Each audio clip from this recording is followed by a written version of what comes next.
62 artifacts from various First Nation, Inuit, and Metis communities are finally returning home, a century after being collected by missionaries and sent to Rome as part of the Vatican missionary exhibition of 1925.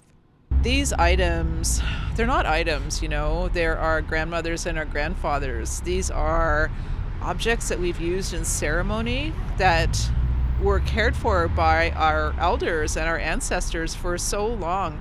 To have them not with us, it really hurts. The artifacts are currently housed in the ethnological collection of the Anime Monday Museum in Vatican City. Around 100,000 objects were collected and sent by missionaries in the early 1900s. There are artifacts from all over the world, from Indigenous nations. And some of the little cards attached to our grandmothers and grandfathers say where they're from, but most of them do not. Items to be returned to Canada include masks, moccasins and etchings, and an Inuit kayak. Late Pope Francis promised to return the artifacts during a delegation visit that included elders, knowledge keepers, and residential school survivors in 2022. Pope Francis has passed now, but having met him, shook his hand and looked in his eyes, yes, the church is an institution, and yes, there is a lot of terrible things in the past that some people did, but I could see in particular in his eyes that he cared.